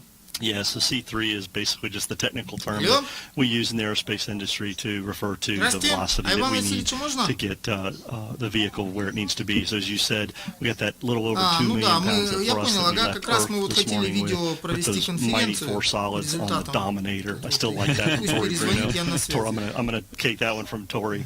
But we got off here and into the park orbit with the proper velocity we needed. And then, of course, this second burn is so important for the velocity we need to get in transfer orbit. Awesome. So the Dominator punching a hole in the sky, as Dr. Zurbuchen said. So we will send it back out now to the main desk and be back with you in just a minute to catch that second burn. Daryl? All right. Thank you very much. Thanks so much, Joshua. Joining us now to talk about how special these missions are is Dr. Michael Watkins. He's the director of the Jet Propulsion Laboratory in California, which planned Perseverance's mission to Mars. That is my home center. Thank you for joining us, Dr. Watkins. So we have so many great questions for you. Why are missions to Mars unique? Well, I think they're unique for two ways. And one is just Mars. It's been in our imagination for centuries. It's a place that looks like the Earth. It looks like it could be home to us. It looked like it was once home to what could have been life. And the fact that we can get there, and we can get there every couple of years, and we can send missions, and we can build on those missions, and you can learn from your mistakes. You can learn from your successes. One of the things I like to joke about is, we say Perseverance looks like Curiosity, but the people who built them are the same. They look even more like each other. And so they, so a lot of our folks worked on Mars Pathfinder, they worked on Spirit, Opportunity, they worked on Curiosity, and now Perseverance. And that, that history, that group of folks, they're just world leaders, and it's why we're successful. So you oversee the Jet Propulsion Laboratory in California and doing incredibly complex work. Why are these robotic missions so hard? They're hard because you can't really see what's going on. You can't use your human responses, right? You're used to driving your car and see what's happening, and you turn the wheel. In this case, we've got to tell the rover, we've got to prepare the rover to do a lot of that stuff on its own, right? And so we've got to understand Mars, we've got to understand how the rover works. Так, друзья, ну вот я вам показываю нашу студию. More or less without us. So we talk to it once a day, and we say, how are you doing, and go over there and do these experiments, and then it's got to do that. So, we kind of give it its intention, but then it's got to do all those activities by itself, and that's a challenge. And the further away from the Earth you get, the harder it is. So you get out to Saturn, you get to Europa, you get beyond, and it becomes harder and harder. Yeah. Real quick, one question to wrap up. You've been in touch with the folks out at JPL. On air, there was an earthquake that played out. It was a 3.9 magnitude. How is everybody doing? How's your team? They're doing great. Our view is it's just Pasadena. It's just the Earth being excited about going to Mars. So it was a very minor earthquake. We have them a lot in California. Okay. Maybe it's like hurricanes here or something, but there's tropical storms here. But it was a very minor event, and everything's fine. And we are on our way to Mars. Okay. So a little rumble here in Florida, some rumble in California. Works out great. Mike Watkins, thank you so much. We appreciate you joining us on the broadcast. My pleasure. Thank you. Awesome. We will have that conversation with Zena Cardman coming up, which I'm super excited about. That's right. Yeah. On the other side of the Centaur burn and spacecraft separation. We'll also highlight 6 major technologies that NASA is focusing on over the next decade, including the critical energy needs for such missions. But with that, let's turn our attention to the next operational steps. Joshua, are you there? Yeah, Moo, we're here and we're excited. We have a fuel pre-start call just coming in. We are getting ready to hear the call for this second burn of that Centaur RL-10 engine. Again, Mick, explain what the second burn is for. So as we talked earlier, the second burn is really to get us that velocity as we head into that transfer orbit, right? Centaur in March 2020. We'll head into that solar orbit on its way with the proper velocity. We will then get ready to separate March 2020 on its way. And I'm hearing that settling is done, and have main engine start. There we go. Awesome. And again, that animation there being driven by actual telemetry data coming from that rocket. So that's a phenomenal sign. And again, I think that it's tough with these images.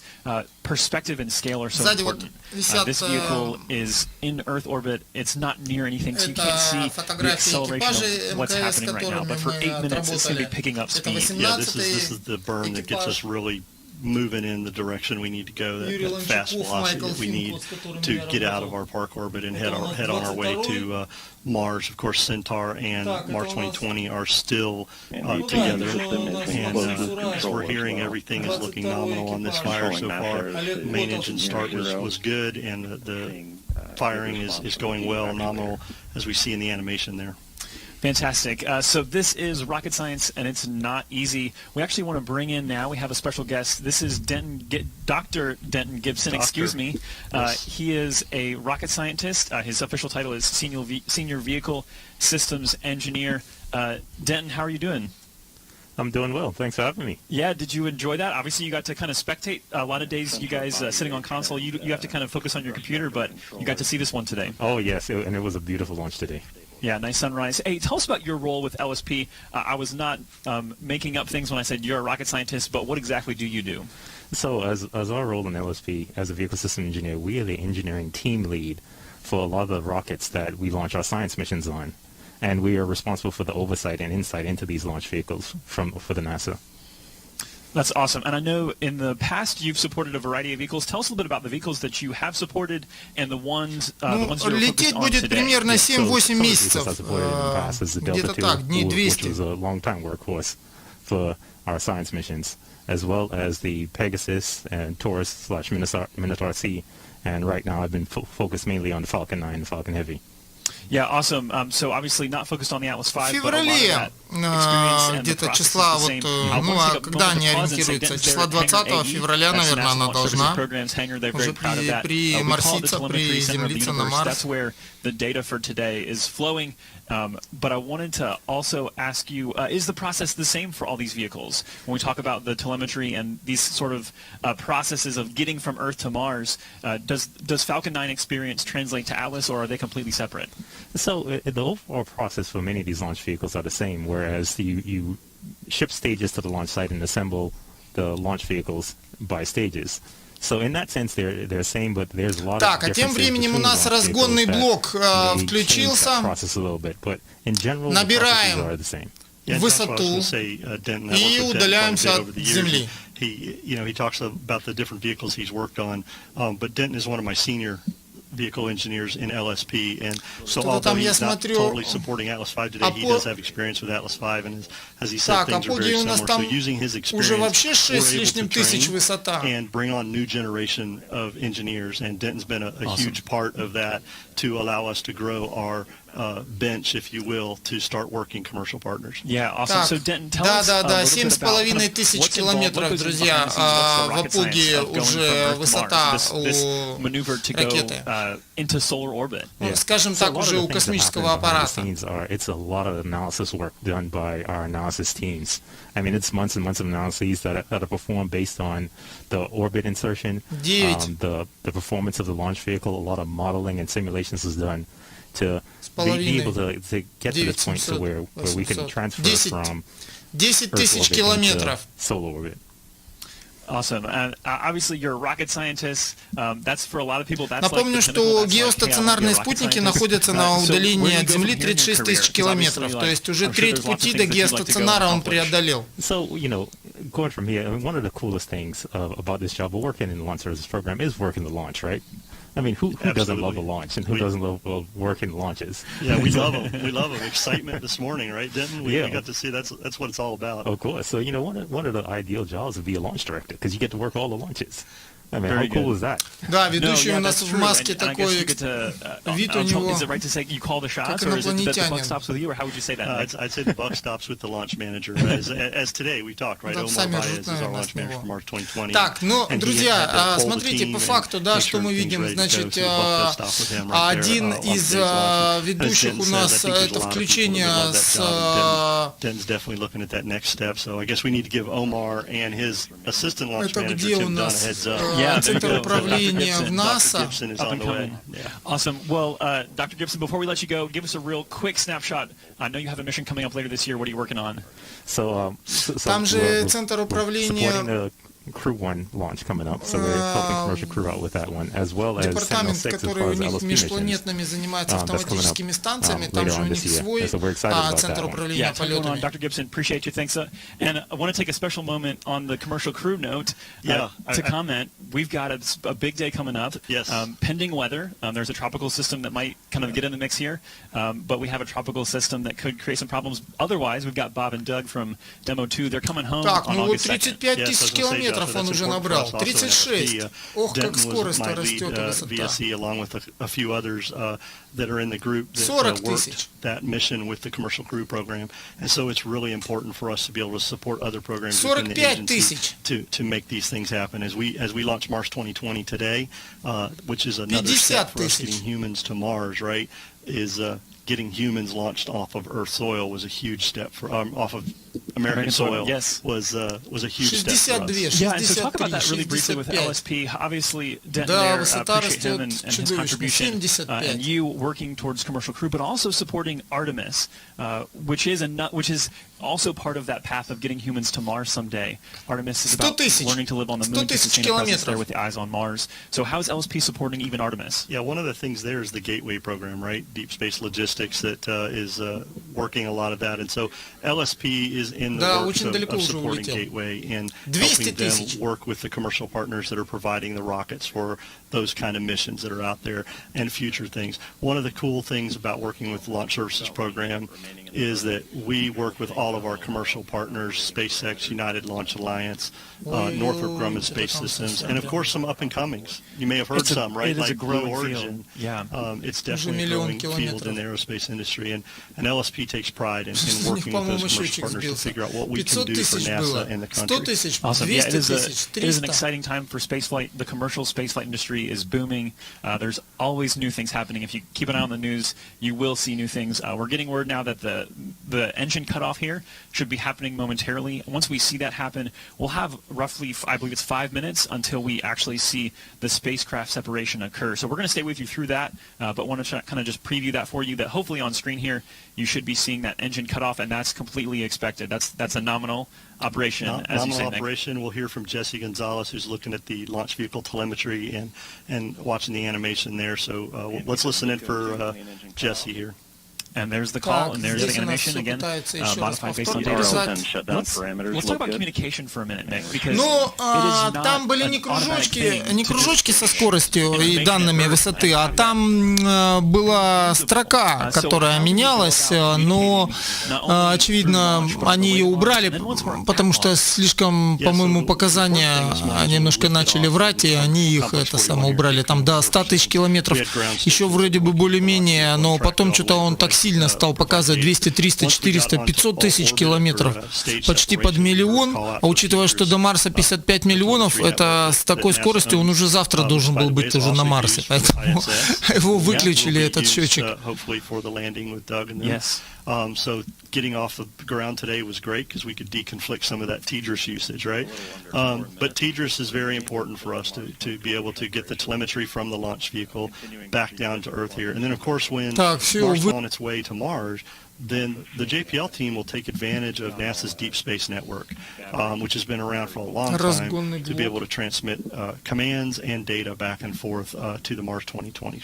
So it takes a lot of folks to work those, and the TDRS and Deep Space Network are very important to not only the science missions, but human space. Нет, там не скорость это была, а удаление, апоги километров. То есть он 100 тысяч километров отлетел от Земли, 200 тысяч. Сейчас где-то у него, я не знаю, на какой даже удаление сейчас летит, где-то уже реально, наверное, под миллион там, или сколько. Сейчас идет 3273 секунда полета.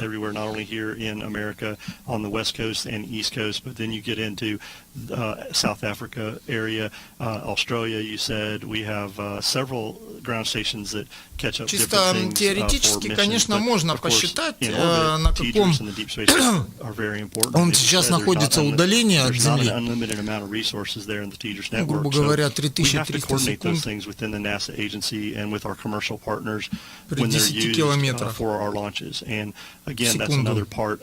То есть у нас получается третья космическая, но там уже от Земли, чтобы улететь, надо десятку с лишним, 10,5-11 километров в секунду, да? То есть 11 километров и 3300 секунд, но умножить на 11, получаем 40 тысяч километров, значит, у них и датчик врал. Сейчас он где-то 40-50 тысяч километров от Земли находится, то есть он уже преодолел на расстояние, на котором котором находятся геостационарные спутники, 36 тысяч километров. То есть сейчас у него где-то 50, ну, может быть 60, в 2 раза дальше за ними.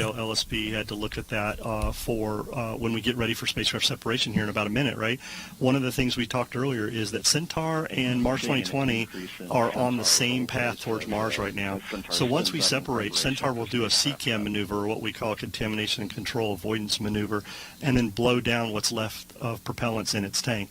And by doing that, we have now put Centaur on a different track so that it will not intercept Mars or interfere with Mars 2020 at all for approximately the next 50 years. Yeah, and that took a lot of work by the JPL team and the launch team to make sure that would happen. So again, another planetary protection maneuver that had to be done. Yeah, and I understand from the telemetry experts in LSP that this. Друзья, давайте я вам покажу наш один из крайних фильмов, который мы дублировали на русский язык. Пока ведущие здесь. We're not talking about over 7 months. A little bit of difference here makes a lot of difference. Так, сейчас я включу.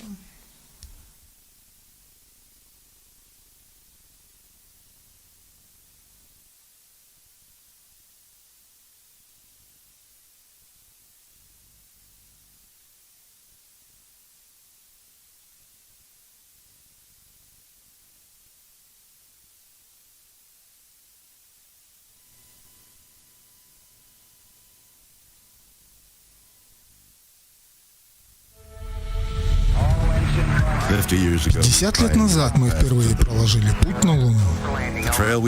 Тропа, которую мы проложили, вырезала научный вымысел и показала, что это возможно. Сегодня наше призвание — исследовать это еще больше. Чтобы идти дальше, мы должны уметь выдерживать миссии большего расстояния и продолжительности. Мы должны использовать ресурсы, которые мы находим в наших местах назначения. Мы должны преодолеть радиацию, изоляцию, гравитацию и экстремальные условия окружающей среды, как никогда раньше. Вот с какими проблемами мы сталкиваемся, раздвигая границы человечества. Мы собираемся остаться на Луне с 2024 года, и вот как это будет. Все это начинается со способности получать более тяжелые и полезные грузы планеты и выходить за пределы земной гравитации. Для этого мы разработали совершенно новую ракету — космическая стартовая система Space Launch System с совершенной компонентной базой и возможностями в тестировании. Эта система способна быть катализатором для дальних космических полетов. Нам нужна капсула, которая может поддерживать людей с самого старта через глубокий космос и благополучно вернуться обратно на Землю. Для этого мы и построили Орион. Это проект НАСА следующего поколения пилотируемых космических капсул. Используя данные с лунных орбитальных аппаратов, которые продолжают раскрывать опасности и ресурсы Луны, мы разрабатываем в настоящее время совершенно новый подход к высадке и эксплуатации на Луне. Используя возможности наших коммерческих партнеров доставлять на Луну приборы и робототехнику, мы прокладываем путь для человеческой миссии в 2024 году. Наша обязанность быстрее прийти и оставаться, а также продвигать наши коллективные усилия вперед с пылом, который будет видеть, как мы возвращаемся на Луну в совершенно иной манере, чем 50 лет назад. Нам нужен лунный посадочный модуль, который мы можем использовать повторно, чтобы он мог прилуниться где угодно на лунной поверхности. Самый простой способ это сделать — дать ему платформу на орбите вокруг Луны, с которой предстоит переход. Орбитальная платформа для ведущих экспериментов ко всему, что лежит за ее. А точка баланса гравитации между Землей и Луной — идеальная позиция для стартов миссии в глубокий космос. В 2009 мы узнали, что Луна содержит миллионы тонн водяного льда. Этот лед можно добыть и очистить для воды и выделения кислорода для дыхания или водорода для ракетного топлива. Луна совершенно идеально подходит для этого, а также, чтобы подготовить и отправить нас дальше на Марс. Это то, что мы строим. Для этого мы тренируемся. И это мы можем повторить по всей Солнечной системе. Это следующая глава в освоении человеком космоса. Люди – самый хрупкий элемент всего этого начинания. И все же мы идем за человечеством. Они отправляются на Луну и далее на Марс в поисках знаний и понимания, чтобы поделиться ими со всеми. Мы идем, зная, что нашим усилиям будут созданы возможности, которые нельзя предвидеть. Мы идем, потому что нам суждено исследовать и увидеть это собственными глазами. Теперь мы обращаемся к Луне не как к завершению, а как к подготовке, как к контрольно-пропускному пункту ко всему, что лежит за ее пределами. Наши величайшие приключения ждут нас впереди. Мы собираемся. Мы уходим. Мы собираемся. Мы уходим. Мы собираемся исследовать. Фильм дублирован на студии творческого объединения Хабакама, авторский перевод и текст читал Евгений Крылов. This is Houston. Say again, please. Houston, we've had a problem. We've had a main beam uninterval. Roger, main beam interval. Okay, stand by 13. We're looking at it.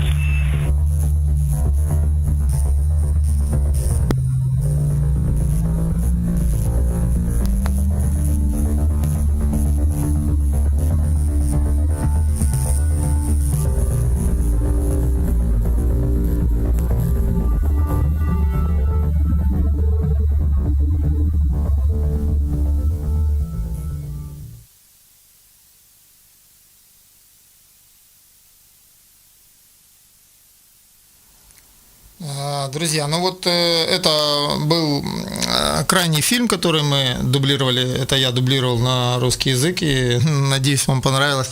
Несмотря на то, что у нас прервалась во время фильма трансляция, я немножко повторил, отмотал чуть назад и повторил.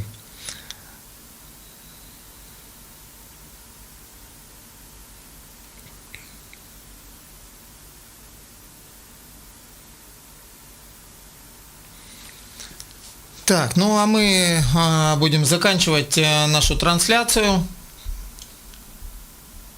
Спасибо вам большое, дорогие наши зрители и подписчики, и спонсоры, что вы были с нами, смотрели нашу трансляцию старта сегодня космического аппарата марсохода к Марсу.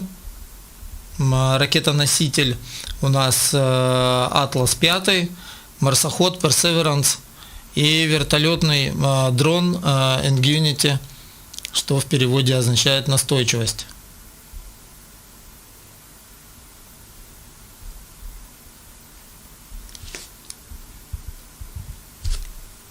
I hope so. We won't go until it's safe for humans for sure, and we're not going until it's a round trip. But actually part of this mission, of course, is a round trip, and so we will eventually learn how to send a rocket to Mars and then have something lift off of Mars and come back. Well, Zena Cardman, thank you so much for being here. You did a fantastic job. You're a great guest, and спасибо вам большое, дорогие друзья. Смотрите нас, делитесь трансляцией, поддерживайте. Не забывайте к нам заходить, смотрите. Мы работаем для вас и будем дальше дублировать фильмы. Вот мы один интересный фильм уже дублировали, мне его нужно только смонтировать. И я его тоже на канале обязательно презентую, посмотрите. Напишите свои комментарии, подключайте к нам друзей, любителей космонавтики, кому интересно. Это все очень интересно. Такая, знаете, мечта с детства стать космонавтом, наверное, была, есть и остается у многих. Вот. Но если нельзя, как говорится, звезды и космос сделать, точнее, как правильнее даже сказать, нас поднять ближе в космос и к звездам, то, наверное, как говорят коллеги на канале Альфа Центавра, можно, наверное, немножко звезды и космос приблизить к нам, рассказать о нем, показать что-то интересное. Вот, может быть, что-то с английского языка перевести на русский, потому что не все есть в русском языке, очень много на английском языке информации. Конечно, все это надо переводить, будет интересно. Вообще много будет интересного и про лунную программу, и про Марс. Серьезно взялось не только американцы, но и международное сообщество, и Япония, Канада, много стран принимают участие в этих программах, и для России там место есть, и мы тоже занимаем там свою долю, скажем так, поэтому будет много и на русском языке, и на английском. Спасибо, что были с нами, всего вам хорошего, мы будем заканчивать, до свидания.